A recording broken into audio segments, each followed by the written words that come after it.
Good morning, everybody. This is Andy Kizik, Senior Vice President of Advisor Relations for OTC Markets Group.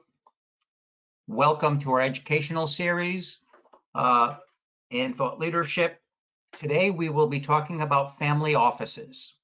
And before I begin, for those of you who are not familiar with OTC Markets Group operates OTCQX, the best market, OTCQB, a venture market, and the pink open market for 10,000 US and global securities with an aggregate market cap of nearly $15 trillion. Through OTC Link, the alternative trading system, we connect a diverse network of broker-dealers that provide liquidity and execution services. We enable investors to easily trade through the broker of their choice and empower companies to improve the quality of information for their investors. To learn more about our markets, you can go to otcmarkets.com. Today, I want to welcome an interesting thought that we have. We have two guests. First is David Beach, who manages Crestmont Investments.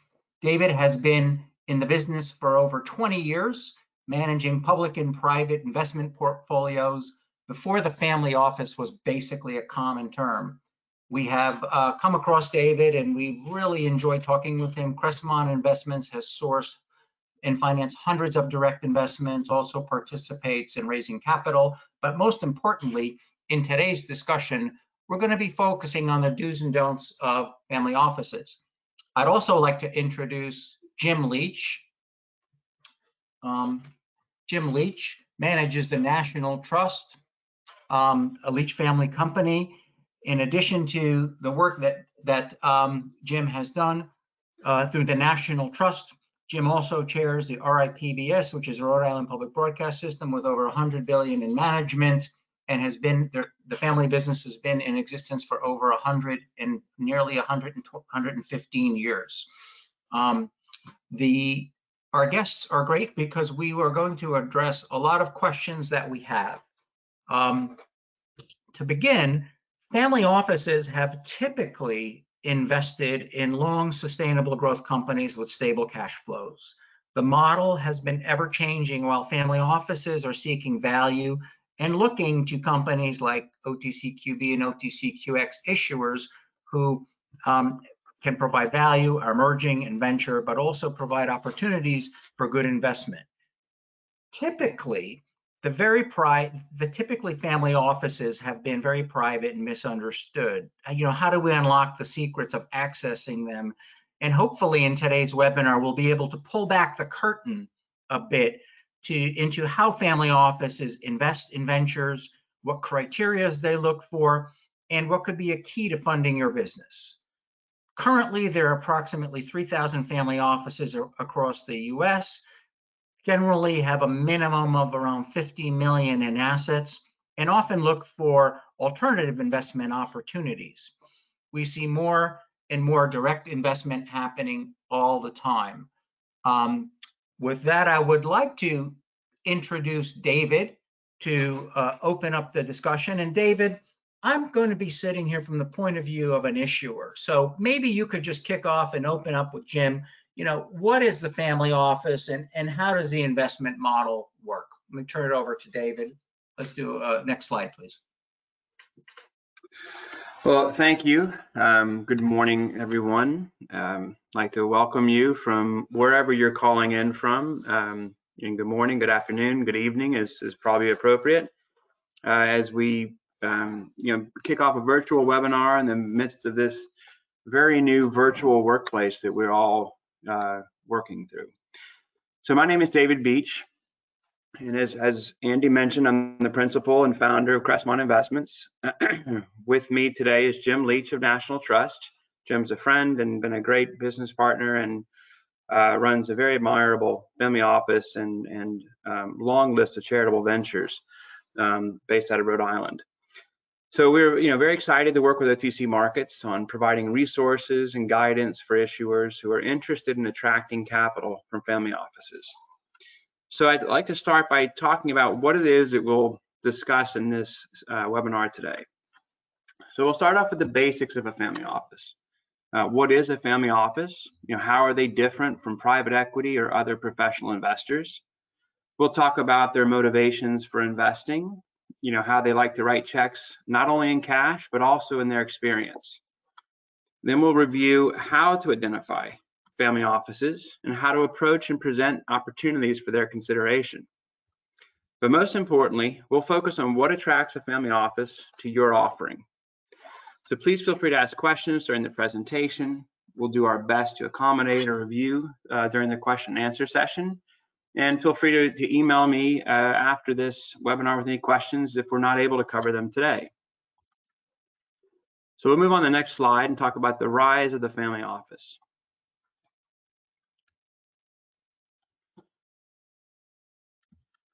So over the last 10 to 15 years, the family office has really grown as a bona fide investor class. These investors are typically unburdened by the mandates and time constraints of a typical private equity fund. And as a result, these investors have become a highly coveted resource for growing companies. But regardless of their assets under management, their generational heritage, or their industry focus, you can rest assured that these investors want to invest not only from their pocketbooks, but also from their experience. And we'll talk about this a bit more in the later slides. They are generally interested in direct investments and co-investment opportunities. They like to be partnered with experienced entrepreneurs and industry veterans. But in some cases, having a family office as an investor is a tremendous doorway to attracting other family offices to invest in your company. But regardless of how you identify or connect with the family office, as an issuer, you need to understand how to present yourself to a family office. So move on to the next slide. And let's talk about the basics of a family office. So it's a general term. It's typically describing a private investment company or an individual with 50 million or so in liquid net worth. There's no magic to that number. I've seen family offices or private investors referred to as family offices that maybe invest 100, 200,000 into ventures and may have liquid net worth in the few million range. But in general, it's going to be a $50 million or so organized private investor who is very sophisticated and has an understanding of direct investments. And as Andy mentioned, the SEC estimates that there are an estimated 3,000 family offices in North America alone. And these 3,000 family offices control over 1.2 trillion in assets. There's estimated to be 1,500 additional family offices across Asia and Europe. So as you can see, there's the epicenter of family offices tends to be in North America. So let's start with the basics of defining a family office. What makes them different from private equity or credit firms or retail investors? So the atypical family office was launched by an investor or a family representative who had generated significant wealth through an admirable business venture or an asset growth and then subsequent sale or some similar uncommon endeavor. These family office principals, or at least staff or children or grandchildren, tend to be very well educated. They tend to be highly sophisticated in evaluating investment opportunities. They oftentimes were tired of fee-driven fund management models with subpar returns, and so they wanted to take some control back. So these investors have sought to leverage their experience and their success in creating wealth as tools to protect and grow their personal fortunes through direct investments. So these investors can range from private individuals with substantial liquidity, 50 million plus, to sophisticated organizations formed for the purpose of managing the investments of a multi-billion-dollar or multi-generational family or series of families. But regardless of the size, scale, scope, staffing of the family office, these investors are not dumb money. They are often harder to win than most institutional investors, and certainly most retail investors. But they can be a rewarding partner who is worth the additional work and commitment given their tremendous ability to support principal investments with cash and strategic resources. So we can move on to the next slide. So we take a minute to talk about the types of family offices. As I mentioned, family offices come in all shapes and sizes, from an individual or a couple who are making direct investment decisions to a well-staffed firm with billions to manage. And so let's start with a single family office. So the terms that we'll discuss are single family office, multifamily office, and advisory group.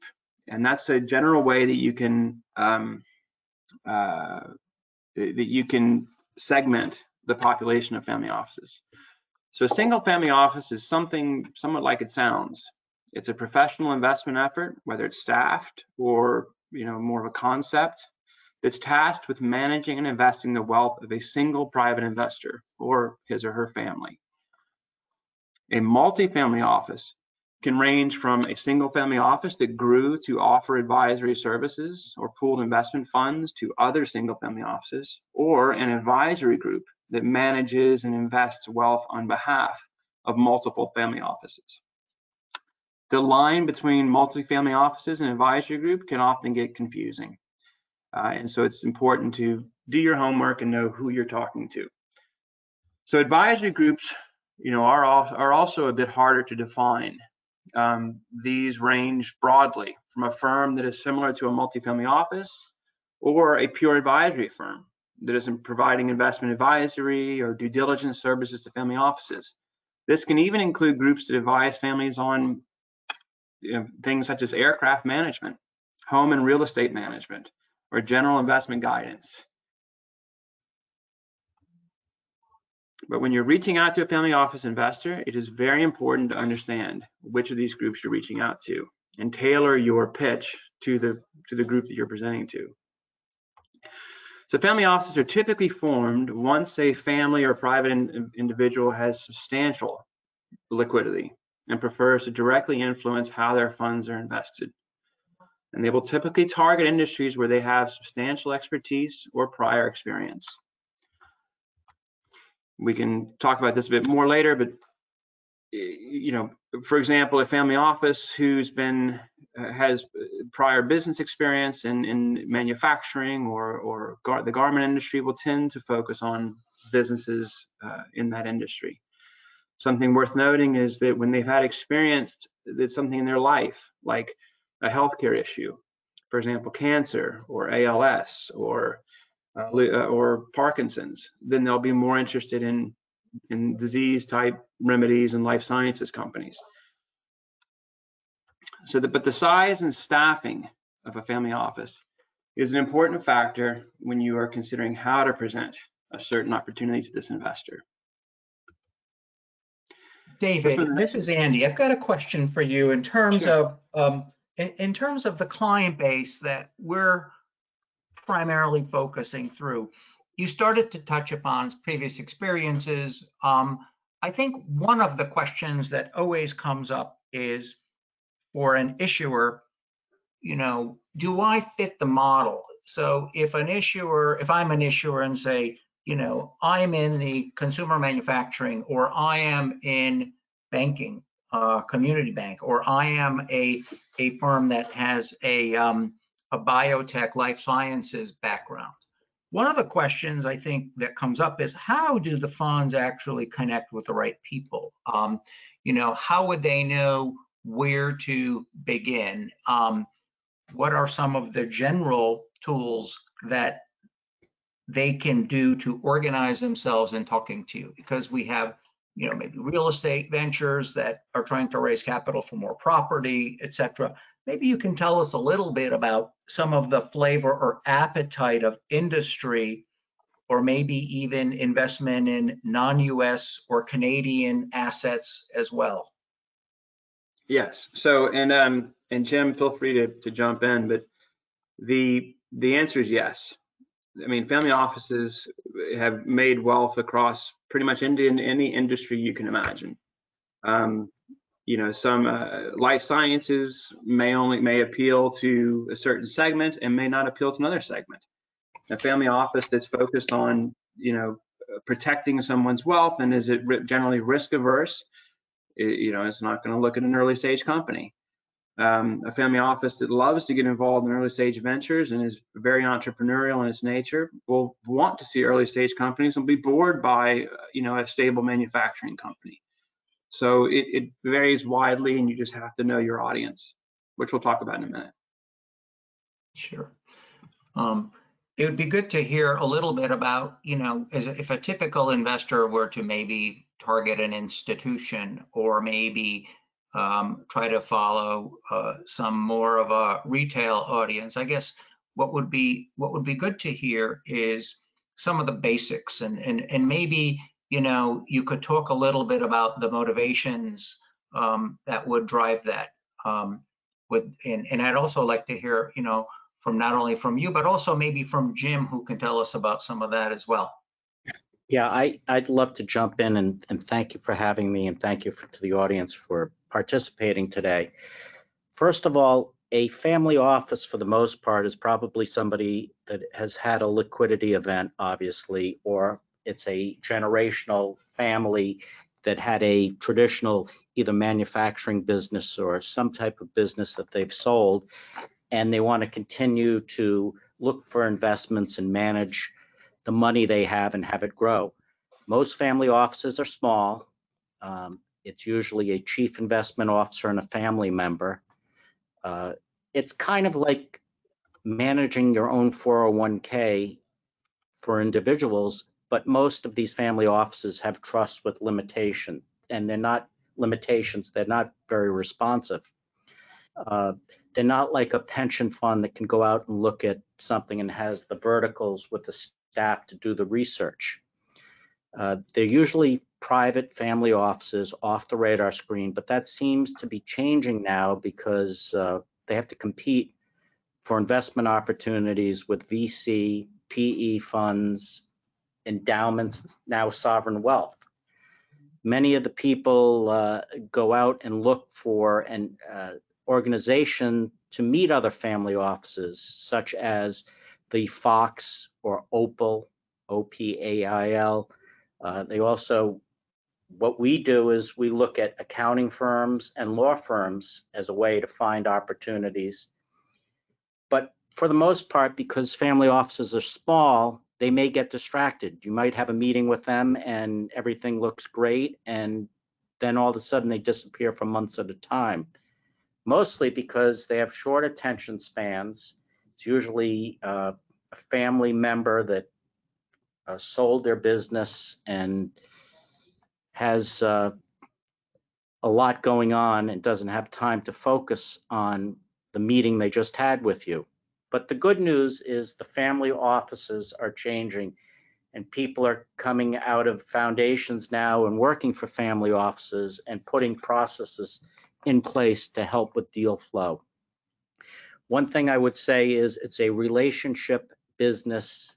At first, it may seem daunting to meet with these people, get to know them, but once you've met with them, you can use them to introduce you to other families that could help you find the right fit. There are also, as David mentioned, single family offices, but there are also multi-family offices. Some of the multi-families use companies like GenSpring, that's part of SunTrust now, and Pitcairn, Pitcairn, and people like Fidelity Family Office to get introductions to other families. So I think that's kind of an overview of what it's like. Good, thank you, Jim. Thanks, Jim. So as both Jim and Andy just touched on, let's move to the next slide and talk about the motivations behind family offices. This will be an important factor in delving into what Jim and Andy both just touched on. So as an issuer, you want to clearly communicate that you have aligned interests and protection of principal. As Jim mentioned, these are people who are investing their own money, much like you're investing, managing a 401k or a private investment account. This is just a larger private investment account with more levels of complexity. But it's very important that you clearly communicate that your interests are aligned. Investors are not interested in being promoted and and carried on something where they have no idea if they're going to lose their shirt, but the guy that's going to present to them is going to make a fortune. So when we're engaged to work with an issuer or a family office to structure or arrange capital from family offices, we find it important to clarify the motivations behind a family office-led investment. And what I mean by that is, why would the family office invest in your deal? And you have to know that family office in order to understand that. So a couple of key points would be wealth preservation. So wealth preservation is key. Remember, this is their own account. This is their own money. This is their family's money, their grandchildren's money, their great-grandfather's, wealth that he started or what have you. So preserving wealth is key. So regardless of whether you call it debt or equity, they want to see that they're going to get their principal back. We often joke that securing investment from a family office is like borrowing money from your uncle. He'll trust you the first time. He'll expect to hear from you, but he will want his money back. And if you follow through and return his principal with a profit, he'll be an incredible resource for follow-on investments and transactions. And like Jim mentioned, having a family office as an ally is a very powerful tool when talking to other family offices. So there's rarely a structured investment committee. As Jim was mentioning, these are usually small personnel groups. It could be one or two family members making decisions. It could be one family member. It could be one investor. He may have an outside advisor, an attorney. There are a growing number of family offices that are actually pretty well staffed, but there's rarely a structured investment committee. So you're presenting to the investment committee from day one. And so your communication, and then assuming an investment, ongoing professional reporting cannot be overstated. Communication is absolute key. And one thing we found is that communication can't be driven by the level of response you're getting. So like Jim mentioned, they're prone to distractions. They have all the life distractions that we have without staff, and a lot more investments and a lot more directions are being pulled. So being able to communicate is very, very key, and consistent communication, regardless of whether or not you're getting communication in response. Just because a family office doesn't respond to you doesn't mean they're not reading your emails or they're keeping up with it. They just may have other things that are pressing their time at that moment. So, but remember that these investors want to leverage their experience in wealth creation and business success. So if you're presenting we'll just keep using the manufacturing reference, or let's say a mining deal. If you're presenting a gold mining deal to a company that owns land, you want to figure out ways to appeal to their ability to help you without not just cash, but with maybe the understanding of a certain area of the country, are there local political connections, or who what have you. But regardless, the investors are going to want to see that your interests are aligned with their core principle, their core interest of protecting their principles. They're not going to be overly impressed with outside projections unless it's balanced with a clear plan to protect the family's principal. So I'll move on to presenting family offices and talk about how you present to family offices. And this will tie a little bit more into what Jim was talking about. So when presenting to a family office, remember to be clear, be concise, and be respectful of their time. As I'll get Jim to talk about in a second, these are usually not groups that are sitting at a desk waiting for a phone call. These are guys with a cell phone. They're on a boat, they're on a plane, they're driving somewhere. They're arguing with their wife or kids, or vice versa, or they're arguing with their husband. So you need to be aware that the audience is going to receive your message, and they need to make a snap judgment as to whether or not it's even worth them spending more time on it. Can't I stress enough to be clear? We review many deals from accomplished managers and entrepreneurs who, after 45 minutes on the phone, the basics of the deal are still not clear.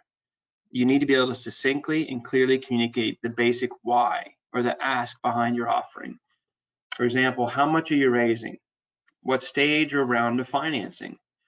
Why should I, as a family office, why should I care? Is there some emotional appeal? Is there some prior interest that you're playing off of?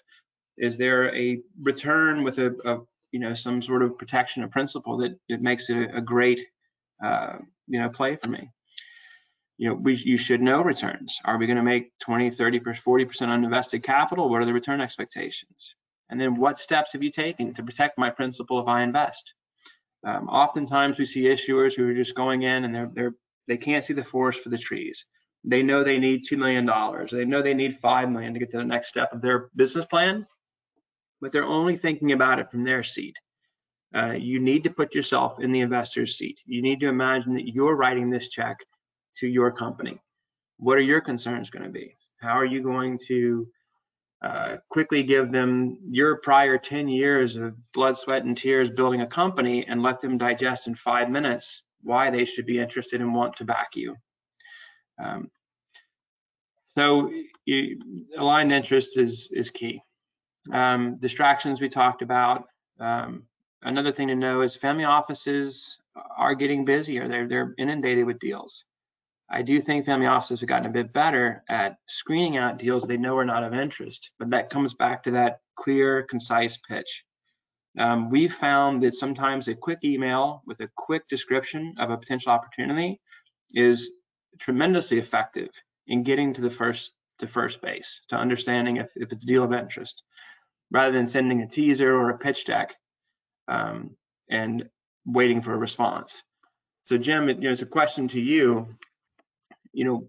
I know you're busy. We've worked together on a lot of things over the last 10 some odd years.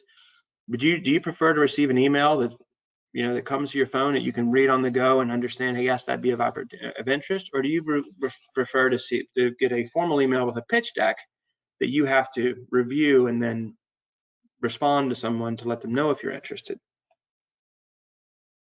I think email is great. In some cases, it ends up by accident in a junk box, but I think less is more in the email. And I respond always to every email, even if it's something I'm not interested in, because I think if somebody emails you should have the respect of returning the email to them. But one of the things I want to say is that social media, I think, is an important avenue for reaching some of these family offices and things like that. I think, LinkedIn and posting some of the message on LinkedIn or Twitter or Facebook, or even for OTC companies to use a podcast or a blog, somebody that's known for having a podcast, to go on their show and talk about some of the stuff they're doing is a way to reach family offices as well.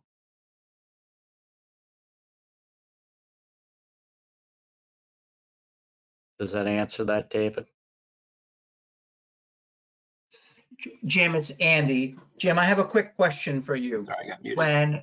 When looking to present to family offices, the succinct email, the coordinated outreach is there. How does your office process the information?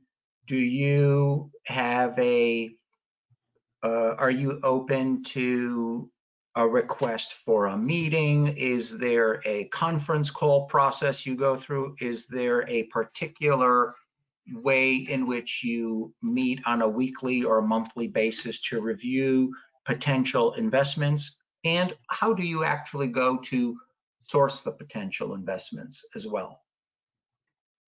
Well, sometimes we'll go out and we'll read about a company and then we'll research the company, or sometimes it'll be through I don't want to say a club deal, but someone we know will be talking to us about some of the investments they're doing.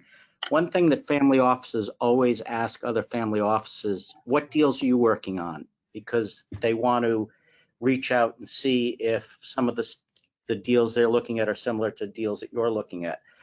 Our process is pretty simple. We receive either by email, by phone call. It has to be something of interest to us, and then we're always available to take it to the next level. Well, whether it's a phone call or it's setting up a meeting in person or meeting at a conference, like I mentioned, Opal. They do conferences all over New York, in Newport is a big summer conference they do. Probably has over 600 or 800 people that attend.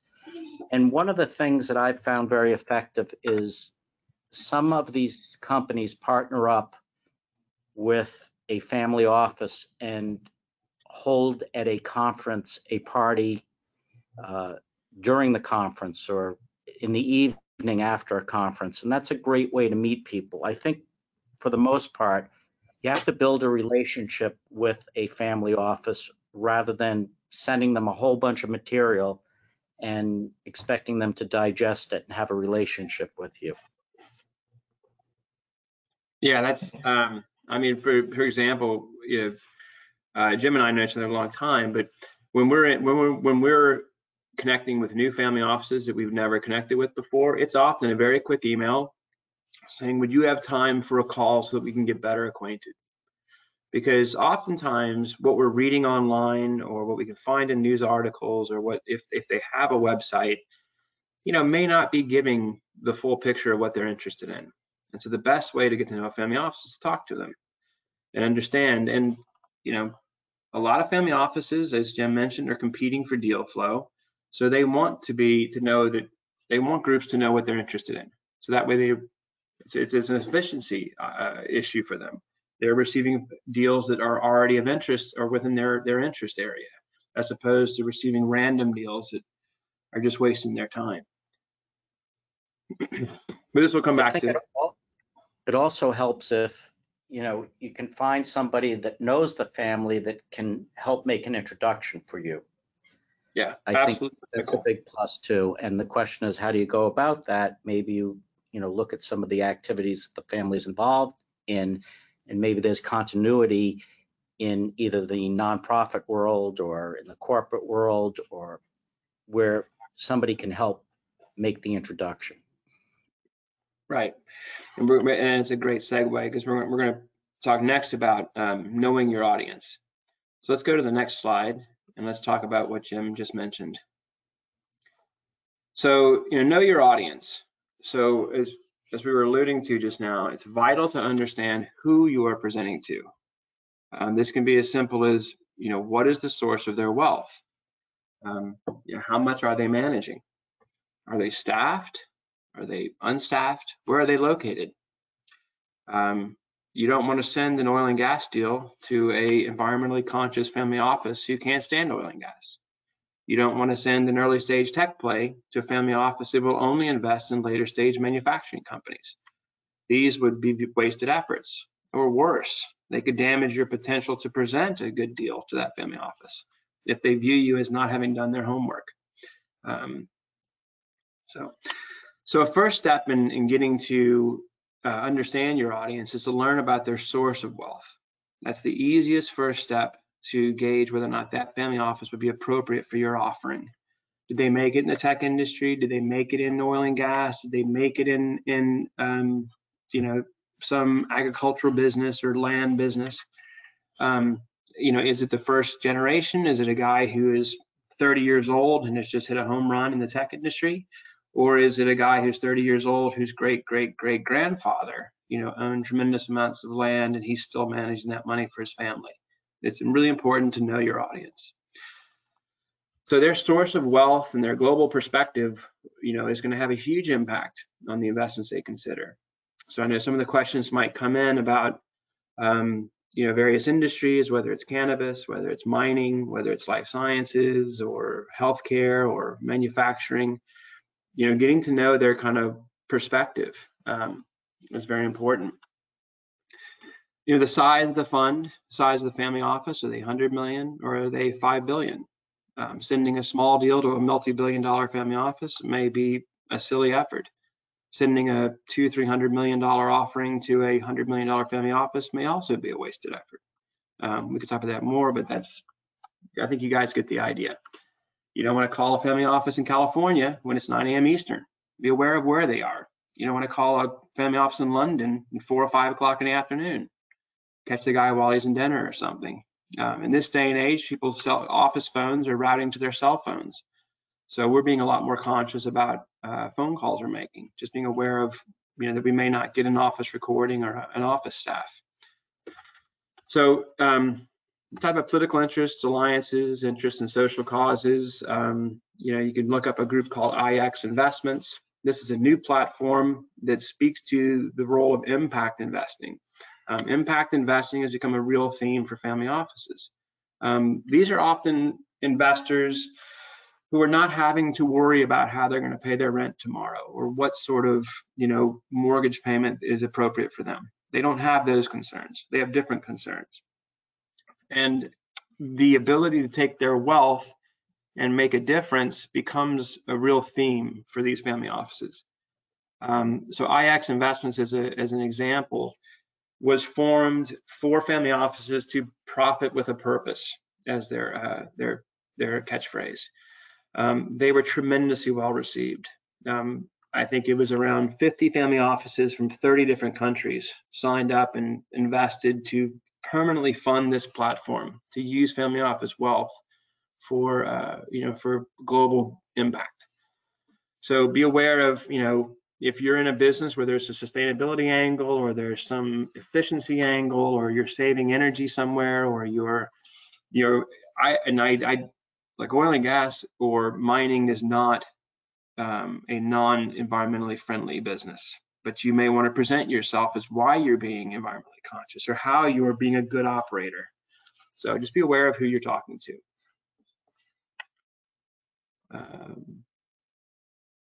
David, you mentioned that IX was started by Howard Buffett Jr.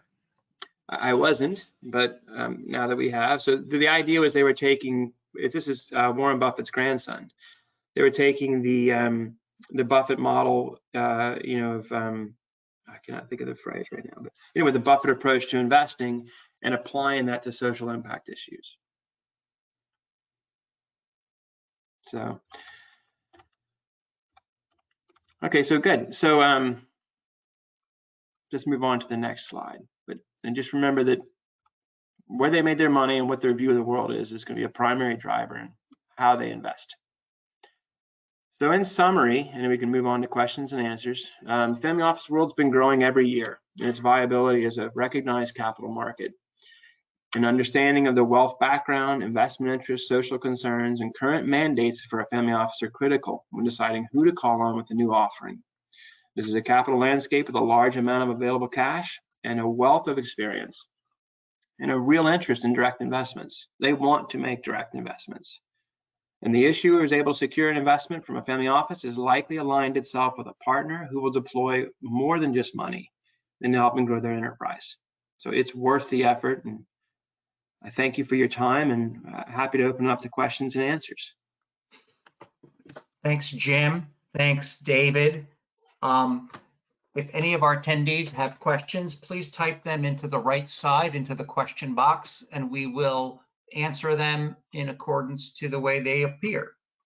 I have one question here for Jim. Jim, how many deals or investments are you managing on a regular basis?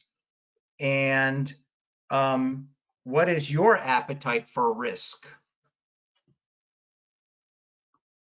Well, mostly we want to protect the, principal investment. So a portion of our portfolio, we invest in what we call non-real estate deals because most of our holdings are with AAA rated companies like the Walmart, Lowe's, Home Depots of the world. So when we look at an investment, it could be proposed to us in the pharmaceutical type industry.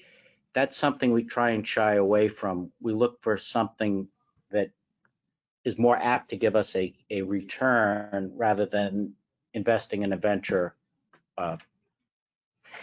investment. Although I do chair the Rhode Island PBS Foundation, and we have about 100 million, we use an advisor to help us on allocation, and we do invest in private equity and VC deals as part of that portfolio. So to answer your question, we could look at probably 10 to 20 deals a year and maybe pick 5 or 6. That's great. Thanks for that. David, same question. If you have any added comment to that, how many deals are you currently involved in, or your appetite for risk, or how are you aligned with diversifying that into other areas? So, as Crestmont Investments, our primary role is that of a placement agent. We're working with an issuer, or we're working with a family office who's looking for capital from another family office, or from a private investor like a family office. We review a lot of deals. We probably see, I don't know, 20 to 30 deals a month. We'll sort through and we'll look at maybe a handful of those. And we'll have, maybe 3 to 5 deals in the market at any one time. That's going to be, and it's a very specific targeted list, because we spend a lot of our time just not understanding who these family offices are. We have, rapport and relationships with it's a little close to 400 family offices now at this point that we spend a lot of our time. What are they interested in? Are they investing? What kind of deals do they want to see? So that way, when we find a deal that's of interest, it's also a deal that we would invest in ourselves. And so we're often, making a small investment or offering to make a small investment, in the deal as well. So the family office knows we're not just, talking deals. Our typical deal sizes will be anywhere between, in the 5 to 10 million range is on the low side. And then the sweet spots probably get into the 20 to $100 million range, and outliers will get over $100 million. Once you see deals that get into the 50 to $100 million range, you're starting to compete with the investment banking community, and kind of more bona fide private equity groups. Although there are a number of family offices that are managing $1 billion or more, and they are certainly apt and at looking at larger deals. But by and large, it's a great resource for $5 to $10 to $15 million offerings. And the industries that we look at are driven by our network of family offices who are currently interested. We mentioned manufacturing, natural resources, life sciences, healthcare. I'll spend a minute on healthcare if you think about that for a second. So a family office by nature is a family. There's a personal element. Every person, every family has been touched by healthcare in some way. A child, a grandparent, a parent, someone who went through some illness or went through something, and they either had a good or bad outcome, but regardless, they were touched by healthcare. So we found that those sorts of that sort of emotional tug will drive an investment interest. So.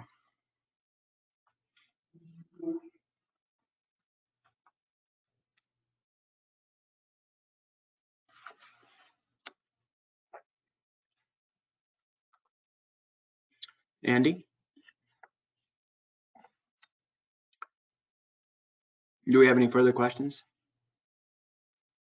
One of the challenges that, another question, one of the challenges that small companies have with limited management is, how do we find the right fund, the right family office? Are there ways to get connected to them? Are there any public services? I think what the question is really getting at is, how should an issuer try to target a family office? And are there tools available to do that? Or is it more an intermediary basis? Go ahead. Would you like Jim or myself to answer that? Either or. I can take that one. I think that, again, the tools are mostly the conference network, the Fox, the Opal, again, any of the law firms or accounting firms that are having an event.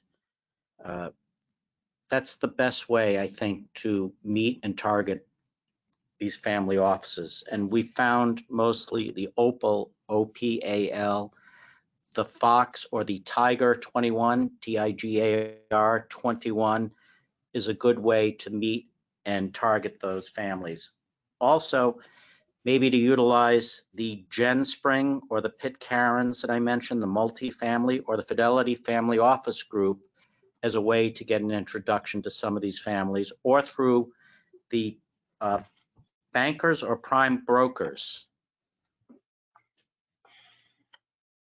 Yeah, and I would just add to that it is a commitment. It's these are groups that want to build relationships.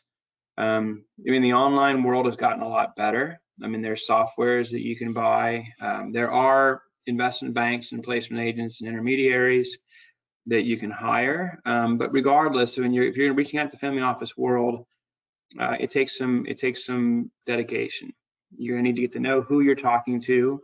If you're meeting them at a conference, you need to follow up by looking them up and trying to learn what you can before you send a deal to them.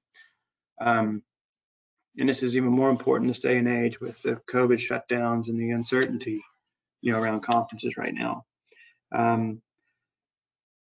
But I wouldn't discount not just our firm, but placement agents or investment banks, because the idea is that they, as a manager of a company, as an issuer, I mean, you're good at doing your job, and your job is managing a company and growing a company. Raising capital is a separate job. And so I think it's important to either, whether you have a dedicated person internally whose job is to build relationships with family offices, or a dedicated external intermediary who's helping you, identify family offices. Just joining an Axial or a software platform and then signing up doesn't mean you're going to have family offices come into your door. You're going to have to be proactive and meet them in a way that is convenient to them. As Jim mentioned, those conferences, the family offices are there, so that's a great way to meet them. But you need to commit. Get a booth, get your presence there, shake hands, or don't shake hands given the current pandemic. But you know what I mean. You're going to have to get to know your audience. But don't be afraid to reach out. A simple email saying, hey, we'd love to let you know about our business, but just make sure you've done your homework first and you're not sending an email to a group who would never invest in your company to begin with. So, Andy? Yeah, I've got another question that's coming up, which is, can issuers reach out to Crestmont and try to work with Crestmont to access more funds? And the second part of the question is, have you seen through the Family Fund Network, is there any appetite for more entrepreneurial, maybe blockchain / or maybe cannabis investments?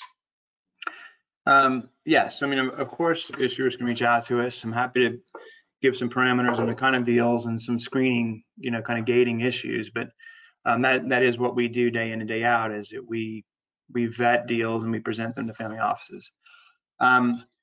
On the cannabis blockchain venture, I mean, you're dealing with an entrepreneurial crowd.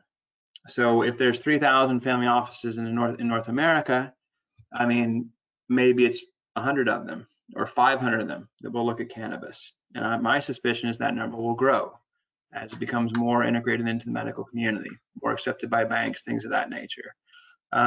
So for sure, you can reach out. All the same things we mentioned earlier apply. If you treat it as a professional investment, as another healthcare resource, there are family offices. I mean, that's probably the only crowd who is actively investing in cannabis. Blockchain. I mean, some of these family offices are started by titans from the tech industry, people who understand. But you need to be able to present, what can be a very complex technology story, or cannabis extraction process, whatever else. You need to present it as if you're presenting it to your teenager. I heard that as an expression once from how you should present to family offices, and it's not, patronizing. It's that you need to be able to give a clear message that the person is going to understand quickly without having to do a lot of brain damage to get their head around your idea. It's kind of funny, but think of Shark Tank. You need to be able to understand and communicate why they should care and why they should want to invest in your deal. Thanks. Another question. Can you repeat the, on average, number of deals a family office would review in a quarterly basis? Yeah, so that's a broader answer. So there isn't one answer there. I've talked to some family offices that won't do more than 1 to 3 deals a year. I've talked to some family offices that are deal hungry and they might do 10 deals a year. I think that it's probably somewhere in between there. That you're looking at probably 1 deal a quarter is going to be the average, and maybe 1 deal every 6 months. Once a family office gets engaged, as Jim mentioned, with personnel issues and staffing, once they're engaged in wanting to complete a transaction, there's not a lot of bandwidth to go on and do other transactions.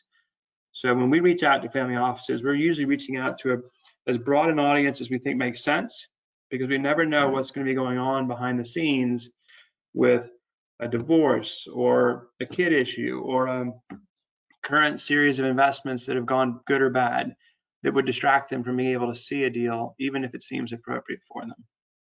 I think but you're probably looking at 1, 2, 3 a quarter. One of the keys to doing the homework for the family office is think about when you buy a house, you have to, get the inspection, the title report, all of those things. The more things you can put together as far as due diligence, either in a data room or Dropbox for a family, and say, here's the deal we're doing, and here's the access to the Dropbox with all the due diligence in it. I think that circumvents a lot of the time that the family has to spend, or that you have to spend trying to educate the family. Right. Like what Jim's talking about, we often see a mistake where an issuer will send a presentation they've spent months working on, and they'll send it over and ask the say we like to present this investment to you. What they're doing is that they just created work for that family office, right? Whereas the family office needs no more distractions. So, to Jim's point, it's like the tip of an iceberg. If you can present to them the idea, and then as they're ready, you're spoon feeding them more and more information, but behind it is a wealth of homework and due diligence to where everything's ready, so that if they do have an interest, it's easy for them to work through and understand or pass off to their attorney the investment documents. Thanks. I've got 2 more questions, and I think we're going to be coming soon to the close of our educational session on family offices. The first question is we touched on a little bit on environmental and social corporate governance, as well as sustainable responsibility and the impact of investment. Is it a key for family offices? And this goes to the broader question of how can I find a proper place to find a list of the family offices? And is there some kind of a focus for particularly social corporate governance, environmental causes, or sustainability, or other industries? So the 2 questions, I'll put them together as one is, how can I get a list of family offices? Is there a central repository for that? Maybe some kind of a service? Or secondly, and more secondly, is investing in how do you find a key focus office interest in sustainability, responsibility, and impact investment? Well, I just like to say, as far as a list, I think that if you contacted OPAL group, and talk to them, or the Family Office Association of Greenwich, Connecticut, which has events all over the country, or the Family Office Network, I think maybe there's a way to get a list through them. There's not a central depository that I know of. Yeah, and there's ThinTracks is a great platform. We use ThinTracks. Axial has family office listed. As Jim mentioned, I don't know of one central repository that tells you all the family offices. Those numbers are 3,000 or so. Those are estimates.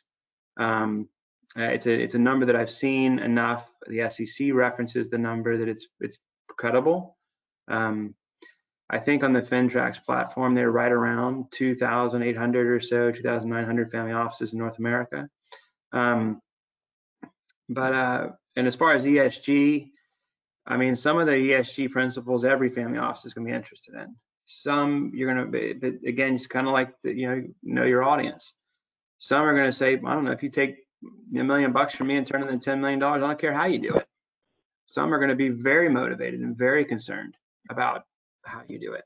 It's just going to, it comes back to that knowing your audience. Okay, so just to recoup that, the Opal Group, the Family Office Association of Greenwich, and ThinTracks, FINTRX.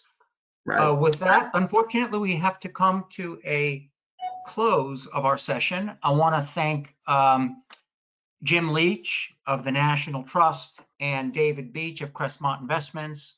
For housekeeping purposes, this presentation will be emailed to all of you in a day or so. It'll also be archived on the OTC Markets site within a few days. If you have any questions of any kind, please feel free to reach out. And David, thank you. Jim, thank you for a great session on family offices hosted by OTC Markets Group. Thank you all.